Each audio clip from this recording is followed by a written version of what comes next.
ಶ್ರೀ ಗುರುಭ್ಯೋ ನಮಃ. ಹರಿ ಓಂ. ಎಲ್ರಿಗೂ ನಮಸ್ಕಾರ. ಭಾಗವತ ಕಥಾಧಾರೆಯಲ್ಲಿ ಇವತ್ತು ಕೃಷ್ಣ ಫ್ಯಾಮಿಲಿ ಪೂರ್ತಿ ಗೋಕುಲದಿಂದ ವೃಂದಾವನಕ್ಕೆ ಹೋಗ್ತಾರಲ್ಲ, ಆ ಕಥೆಯನ್ನು ಹೇಳ್ತಾ ಇದ್ದೀನಿ. ಒಂದು ದಿವಸ ಏನಾಗುತ್ತೆ, ಯಶೋದೆ ಮೊಸರು ಕಡಿತಾ ಇರ್ತಾಳೆ. ಕೃಷ್ಣ ಬಂದು ಚೇಷ್ಟೆ ಮಾಡ್ತಾ, ಅಮ್ಮ ಬೆಣ್ಣೆ ಕೊಡು, ಮೊಸರು ಕೊಡು ಅಂತ ಹೇಳ್ತಾನೆ. ಸ್ವಲ್ಪ ತಡಿಯಪ್ಪ, ಮೊಸರು ಕಡಿತಾ ಇದ್ದೀನಿ, ಬೆಣ್ಣೆ ಬಂದಮೇಲೆ ನೀ ತಿನ್ನುವಂತೆ ಅಂತ ಹೇಳ್ತಾಳೆ ಯಶೋದೆ. ಆದರೆ ಅವನು ಕೇಳಲ್ಲ. ಖಡ್ಗೋಲನ್ನ ಹಿಡಿದು ನಿಲ್ಲಿಸ್ಬಿಟ್ಟು ತುಂಟತನ ಮಾಡ್ತಾನೆ. ಕೋಪ ಬಂದ್ಬಿಡತ್ತೆ ಯಶೋದೆಗೆ. ಅವಳೇನು ಮಾಡ್ತಾಳೆ, ಧರ್ಧರ ಅಂತ ಹೊರಗೆ ಎಳೆದುಕೊಂಡು ಹೋಗಿ ಒರಳು ಕಲ್ಗೆ ಅವನನ್ನು ಕಟ್ಟಿ ಹಾಕ್ಬಿಟ್ಟು ಅರ್ಧದಲ್ಲಿ ಅವಳು ಕಡಿತಾ ಇರ್ತಾಳಲ್ಲ, ಆ ಕೆಲಸನ ಪೂರ್ತಿ ಮಾಡೋಕ್ಕೆ ಅಂತ ಒಳಗೆ ಹೋಗ್ತಾಳೆ. ಅವಳು ಆ ಕಡೆ ಹೋಗ್ತಿದ್ದ ಹಾಗೆ ಈ ಕಡೆ ಒರಳುಗಳನ್ನೇ ಎಳೆದುಕೊಂಡು ಅಂಗಳದಿಂದ ಹೊರಗೆ ಬರ್ತಾನೆ.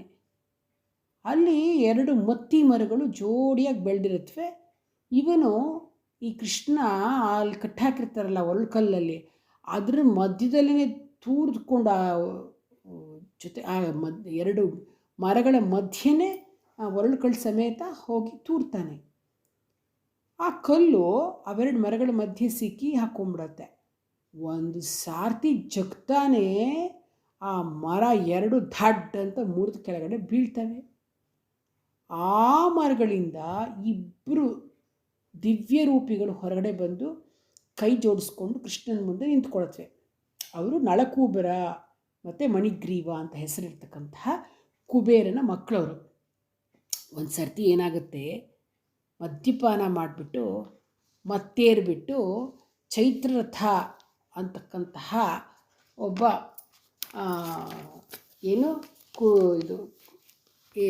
ಒಬ್ಬ ಇದರಲ್ಲಿ ಯಾರು ಕುಬೇರನ ಉದ್ಯಾನವನದಲ್ಲಿ ಜಲಕ್ರೀಡೆ ಆಡ್ತಿದ್ದಾಗ ನಾರದ ಮಹರ್ಷಿಗಳು ಅಲ್ಲಿಗೆ ಬರ್ತಾರೆ. ಅವರನ್ನು ನೋಡಿ ಅವರ ಮಡದಿಯರು ನಾಚಿಕೆಯಿಂದ ಓಡಿ ಹೋಗಿ ತಮ್ಮ ವಸ್ತ್ರಗಳನ್ನು ಧರಿಸ್ತಾರೆ.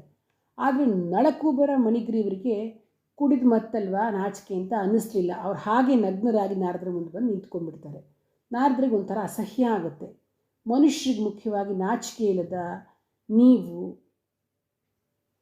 ಮರಗಳಾಗಿ 100 ವರ್ಷ ಅಚರ ಜೀವನ, ಏನು ಮರಗಳ ಮೇಲೆ ನಡೆಯೋಕ್ಕೆ ಆಗಿರ್ತಕ್ಕಂಥದ್ದು ನಿಂತಲೇ ನಿಂತಿರುತ್ತಲ್ವ, ಅಂಥ ಜೀವನವನ್ನು ನೀವು ನಡೆಸಿ,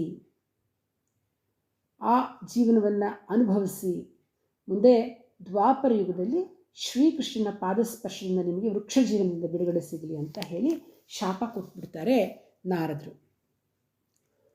ಸರಿ ದೇವ, ಇಂದಿನಿಂದ ಈ ಕಣ್ಣುಗಳು ನಿನ್ನ ದರ್ಶನಕ್ಕೆ, ಕಿವಿ ಸಂಕೀರ್ತನ ಕೇಳಕ್ಕೆ, ಕೈಗಳು ನಿನಗೆ ನಮಸ್ಕರಿಸೋಕ್ಕೆ, ಮನಸ್ಸು ನಿನ್ನ ಧ್ಯಾನಕ್ಕೂ ಮೀಸಲಾಗಿರಲಿ ಅಂತ ನಮ್ಮನ್ನು ಉದ್ಧರಿಸು ಅಂತ ಕೇಳ್ಕೊಳ್ಳುತ್ತಾರೆ ನಳಕೂಬರ ಮಣಿಗ್ರೀವರು.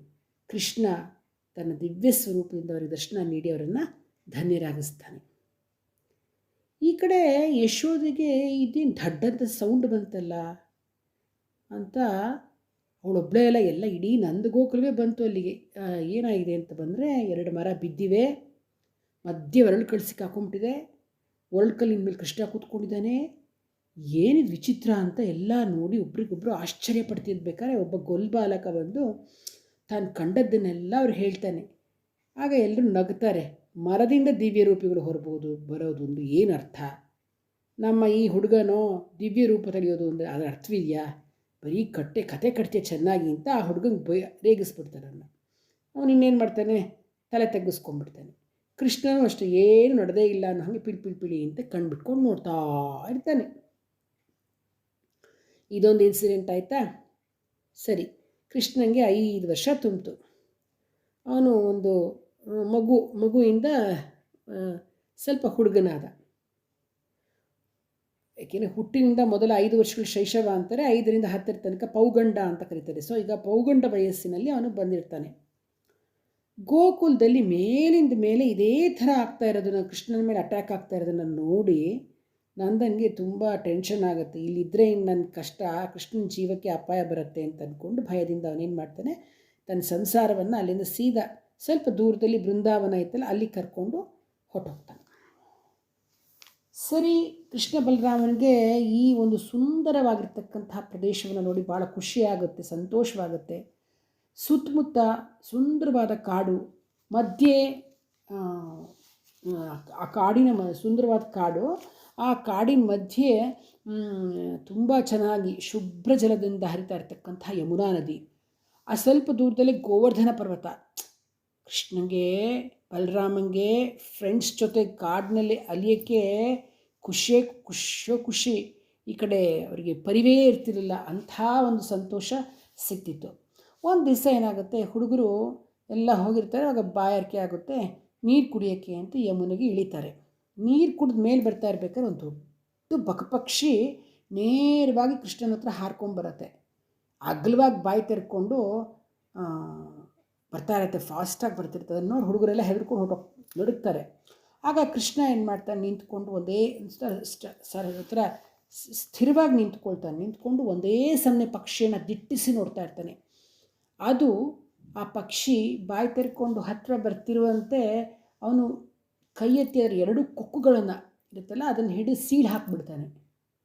ಆ ಕ್ಷಣ ಬಕಪಕ್ಷಿ ರೂಪದಿಂದ ಒಂದು ವಿಕಾರ ರೂಪವಾಗಿರ್ತಕ್ಕಂಥ ಒಬ್ಬ ರಾಕ್ಷಸನ ದೇಹ ಹೊರಗಡೆ ಬಂದು ಎರಡು ಸೀಳಾಗಿ ಧೋಪ್ ಅಂತ ನೆನಪು ಬಿಡೋಗುತ್ತೆ.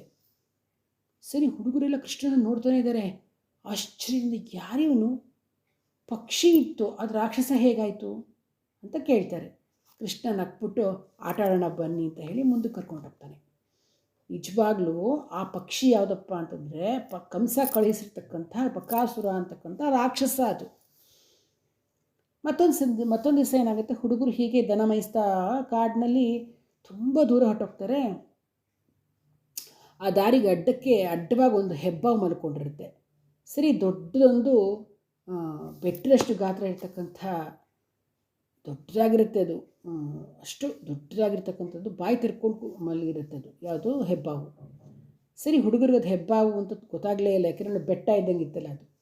ಅವರೆಲ್ಲ ಅದೊಂದು ಗುಹೆ ಇರಬೇಕು ಅಂದ್ಕೊಂಡು ಆಟ ಆಡೋಕ್ಕೆ ಒಳ್ಳೆ ಜಾಗ ಆಯಿತು ಅಂಥೇಳಿ ಇಷ್ಟಾಗಲೇ ಬಾಯಿ ತೆರ್ಕೊಂಡು ಮಲಗಿಬಿಟ್ಟಿರ್ತಲ್ವ. ಅದಂದರೆ ಹೆಬ್ಬಾವು ಹೆಂಗಿರುತ್ತೆ ಅಂದರೆ ತುಂಬ ದೊಡ್ಡದು, ಒಳ್ಳೆ ಬೆಟ್ಟದಂಗಿರುತ್ತೆ ಅಲ್ವಾ.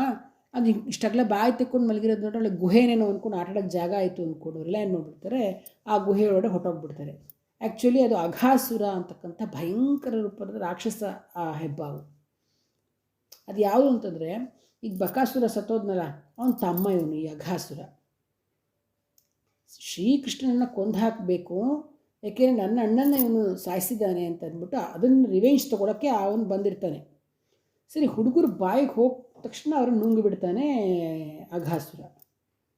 ಹುಡುಗರು ಕಂಗಾಲಾಗ್ಬಿಡ್ತಾರೆ. ಅಯ್ಯೋ, ಇದೇನಿದು ಭಯಂಕರ ಕತ್ತಲು, ಸೆಕೆ, ಮೈಯೆಲ್ಲ ಉರಿತಿದೆ, ಕೃಷ್ಣ ಕೃಷ್ಣ ಎಲ್ಲಿದೆಯಾ ನೀನು ಅಂತ ಮೊರೆ ಇಡ್ತಾರೆ ಎಲ್ರೂ. ಇದನ್ನು ನೋಡ್ತಿರ್ತಕ್ಕಂಥ ಕೃಷ್ಣ ಹೆಬ್ಬಾವಿನ ಬಾಯೊಳಗಡೆ ಕಾಲಿಡ್ತಾನೆ. ಹಾವು ಬಾಯಿ ಮುಚ್ಕೊಳ್ಳುತ್ತೆ. ಕೃಷ್ಣ ಬೆಳಿತಾನೆ. ಹಾವಿಗೆ ಗಂಟ್ಲು ಬಂದಂಗಾಯಿತು, ಉಸಿರು ಕಟ್ಟಿ ಕಣ್ಗುಡ್ಡೆ ಮೇಲೆ ಹಿಡಿದ್ವು. ಮರಣ ಸಂಕಟ ಅದಕ್ಕೆ. ಒದ್ದಾಡ್ತಾ ಇರುವಾಗ ಅದರ ಹೊಟ್ಟೆ ಉಬ್ಬರಿಸುತ್ತೆ, ಗಾಳಿ ತುಂಬಿ ಬಲೂನಿನಂತಾಗಿ ಆಗ್ಬಿಡುತ್ತೆ ಹೊಟ್ಟೆ. ಆ ಪ್ರೆಷರ್ ತಡಿಲಾರ್ದೇನೆ ಢಮಾರ್ ಅಂತ ದೊಡ್ಡ ಶಬ್ದ ಮಾಡ್ತಾ ಒಡೆದೇ ಹೋಗುತ್ತೆ ಹೊಟ್ಟೆ. ಸರಿ, ಹೊಟ್ಟೆ ಒಳಗಡೆ ಇರ್ತಕ್ಕಂಥ ಹುಡುಗರೆಲ್ಲ ಹೊರಗಡೆ ಬಂದುಬಿಡ್ತಾರೆ. ಕೃಷ್ಣನೂ ಹೊರಗೆ ಬರ್ತಾನೆ. ಅಷ್ಟು ದೊಡ್ಡದಾಗ್ಬಿಟ್ಟಿರ್ತಾನೆ ಕೃಷ್ಣ ಒಳಗಡೆ, ಹಂಗಾಗತ್ತೆ. ಹೆಬ್ಬಾವಾಗಿತ್ತಲ್ಲ ಅಘಾಸುರ, ಅವ್ರು ಸತ್ತು ಹೋಗ್ಬಿಡ್ತಾನೆ. ಆ ನೋಡಿಕೊಂಡು ಅವನ ನಿಜರೂಪವನ್ನು ನೋಡಿದ ತಕ್ಷಣ ಕೃಷ್ಣನ ಸಂಗಾತಿಗಳಿಗೆಲ್ಲ, ಅಂದರೆ ಅವನ ಫ್ರೆಂಡ್ಸ್ ಎಲ್ಲ ಇದ್ರಲ್ಲ, ಅವರೆಲ್ಲರಿಗೂ ಆಶ್ಚರ್ಯ ಆಗುತ್ತೆ. ಆದರೆ ಕೃಷ್ಣ ಮಾತ್ರ ನಿರಾಳನಾಗಿರ್ತಾನೆ. ಹೀಗೆ ಅಘಾಸುರ ಸಾಯ್ತಾನೆ. ಆನಂತರ ಕೃಷ್ಣ ಮತ್ತು ಅವನ ಫ್ರೆಂಡ್ಸು, ಈ ಗೋವಲ್ಡ್ರಿರ್ತಾರಲ್ಲ, ಅವರೆಲ್ಲ ಸೇರ್ಕೊಂಡು ಊಟ ಮಾಡೋಕ್ಕೆ ಅಂತ ತಾವು ತೊಗೊಂಬಂದಿರ್ತಕ್ಕಂಥ ಬುತ್ತಿ ತೆಗೆದುಕೊಂಡು ಒಂದು ಕೊಳದ ಹತ್ರ ಹೋಗ್ತಾರೆ. ಆಗ್ತಾನೆ ನಡೆದ ಘಟನೆ ಬಗ್ಗೆ, ಹಿಂಗಪ್ಪ ಈ ಥರ ಎಲ್ಲ ರಾಕ್ಷಸನ ಹೊಟ್ಟೆ ಒಳಗಡೆ ನಾವು ಹೋಗಿದ್ದು ಹೀಗೆಲ್ಲ ಆಯಿತು ಅಂತ ಒಬ್ಬೊಬ್ಬರೇ ಒಂದೊಂದೆಲ್ಲ ಮಾತಾಡ್ತಾ ತಂದಿರ್ತಕ್ಕಂಥ ಬುತ್ತಿನ ತಿಂದ್ಬಿಟ್ಟು ಮುಗಿಸ್ತಾರೆ. ಇವರು ಇಲ್ಲಿ ಊಟ ಮಾಡ್ತಿದ್ದಾಗ ಬ್ರಹ್ಮನಿಗೆ ಒಂದು ಯೋಚನೆ ಬರುತ್ತೆ. ಈ ಕೃಷ್ಣನ ಸಾಮರ್ಥ್ಯನ ಪರೀಕ್ಷಿಸಬೇಕು ಅನಿಸ್ಬಿಟ್ಟು ಗೋಪಾಲಕರು ಊಟದಲ್ಲಿ ತನ್ಮಯರಾಗಬೇಕಾದ್ರೆ ಸಮಯ ನೋಡ್ಕೊಂಡು ಅವ್ರ ಗೋವುಗಳನ್ನು ಮಾಯ ಮಾಡಾಕ್ಬಿಡ್ತಾರೆ. ಸರಿ, ಊಟ ಮುಗಿಸಿ ಕೈ ತೊಳೆದುಕೊಂಡು ಬಂದು ನೋಡ್ತಾರೆ, ಹಸು ಕರುಗಳು ಯಾವುದೂ ಇಲ್ಲ, ಎಲ್ಲ ಮಂಗಮಾಯ. ಗಾಬರಿ ಆಗಿಬಿಟ್ಟು, ಕೃಷ್ಣ ನಮ್ಮ ಗೋವುಗಳನ್ನ ಯಾರೋ ಕದ್ಕೊಂಡು ಹೋಗಿದ್ದಾರೆ ಅನಿಸುತ್ತೆ ಅಂತ ಎಲ್ಲ ಪೇಚಾಡ್ಕೊಂಡು ಓಡಾಡಿಕೊಂಡು ಅಳ್ತಾರೆ. ಕೃಷ್ಣ ಆವಾಗ ಅವ್ರನ್ನೆಲ್ಲ ಸಮಾಧಾನ ಮಾಡಿ ನಾನು ಗೋವುಗಳನ್ನ ಹುಡ್ಕೊಂಡು ಬರ್ತೀನಿ ಅಂತ ಹೊರಡ್ತಾನೆ. ಎಷ್ಟು ಹುಡುಗರು ಗೋವುಗಳು ಪತ್ತೆನೇ ಇಲ್ಲ. ಸರಿ, ಅರೆ ಏನಾಯ್ತಿದು ಇಷ್ಟೊಂದು ತಕ್ಷಣಕ್ಕಷ್ಟು ದೂರ ಎಲ್ಲಿ ಹೋಗೋಕ್ಕೆ ಸಾಧ್ಯ ಅಂತ ಯೋಚನೆ ಮಾಡ್ತಾ ಬರ್ತಾನೆ. ಅಲ್ಲಿ ನೋಡಿದ್ರೆ ಯಾರೂ ಇಲ್ಲ, ಗೆಳೆಯರು ಮಾಯ. ಈ ಕಡೆ ಗೋವು ಮಾಯ, ಈ ಕಡೆ ಗೆಳೆಯರು ಮಾಯ ಆಗ್ಬಿಟ್ಟಿರ್ತಾರೆ. ತಕ್ಷಣ ಕೃಷ್ಣ ಕಣ್ಣು ಮುಚ್ಕೊಂಡು ನೋಡ್ತಾನೆ, ಏನು ನಡೀತಿದೆ ಅಂತ ಅವನಿಗೆ ಗೊತ್ತಾಗುತ್ತೆ. ಸರಿ, ಈಗಾಗಲೇ ಹಗಲೆಲ್ಲ ಮುಗಿದು ಸಂಜೆ ಸೂರ್ಯ ಮುಳುಗೋ ಟೈಮು, ಎಲ್ಲ ಮನೆಗೆ ಹೋಗಬೇಕಲ್ವಾ.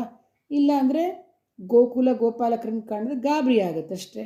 ಆದ್ದರಿಂದ ತಕ್ಷಣ ರೆಡಿ ಏನಾರು ಒಂದು ಮಾಡಬೇಕು ಅಂತ ಅಂದ್ಕೊಂಡು ಅನ್ಕೋತಾನೆ ಕೃಷ್ಣ. ಆ ಕ್ಷಣದಲ್ಲಿ ಅಲ್ಲಿ ಗೋಪಾಲಕರು ಗೋವುಗಳೆಲ್ಲ ಪ್ರತ್ಯಕ್ಷವಾಗುತ್ತೆ. ಗೋಪಾಲಕರು ಕೃಷ್ಣ, ಗೋವುಗಳು ಕೃಷ್ಣ, ಎಲ್ಲ ಕೃಷ್ಣ ಅದ ಎಲ್ಲನೂ ಅವನೇ ಕೃಷ್ಣನೇ ಗೋವುಗಳಾಗ್ಬಿಡ್ತಾನೆ, ಕೃಷ್ಣನೇ ಗೋಪಾಲಕರು ಆಗ್ಬಿಡ್ತಾನೆ. ಎಲ್ಲನೂ ಅವನೇ ಸರ್ವಾಂತರ್ಯಾಮಿ, ಎಲ್ಲವೂ ಅವನೇ ಆಗಿಬಿಡ್ತಾನೆ. ಸರಿ, ಎಂದಿನಂತೆ ಗೋಪಾಲಕರೆಲ್ಲ ತಮ್ಮ ಗೋವುಗಳನ್ನ ಹೊಡೆದುಕೊಂಡು ಮನೆಗೆ ಹೋಗ್ತಾರೆ. ಆದರೆ ಒಂದು ಸಣ್ಣ ವ್ಯತ್ಯಾಸ ಯಾರ ಗಮನಕ್ಕೂ ಬರಲಿಲ್ಲ. ಏಕೆಂದರೆ ಪ್ರತಿಯೊಬ್ಬ ಗೋಪಾಲಕನೂ ರೂಪ, ಗುಣ, ಹೆಸರು, ವೇಷಭೂಷಣಗಳಲ್ಲಿ ಅವನೇ ಆಗಿದ್ದರೂ ಅವನ ತೇಜಸ್ ಮಾತ್ರ 10 ಪಾಲು ಹೆಚ್ಚಾಗಿತ್ತು. ಹಿಂದಿನದಕ್ಕಿಂತ 10 ಪಾಲು ಪ್ರಿಯ ಅನಿಸ್ತಿದ್ದ. ಕೆಲವು ನಂದನ ಪ್ರಜೆಗಳಿಗೆ ಹೀಗೆ ಅನಿಸಿದ್ರೂ ಕೂಡ ಏನೋ ವ್ಯತ್ಯಾಸವಾಗಿದೆ ಅಂತ ಅನಿಸಿದ್ರು ಆ ವ್ಯತ್ಯಾಸ ಹೀಗೆ ಅಂತ ಹೇಳೋಕ್ಕಾಗದೆ ಇದೊಂಥರ ಭ್ರಮೆ ಅಂತ ಸುಮ್ಮನಾಗ್ಬಿಡ್ತಾರೆ. ಸರಿ, ಈಗ ಬ್ರಹ್ಮ ಕತ್ಕೊಂಡು ಹೋಗಿದ್ರಲ್ಲ ಎಲ್ಲರನ್ನೂ, ಅದೇನಾಯಿತು ಅಂತಕ್ಕಂಥದ್ದನ್ನು ನಾವು ಮುಂದಿನ ಸಂಚಿಕೆಯಲ್ಲಿ ನೋಡೋಣ. ಧನ್ಯವಾದಗಳು.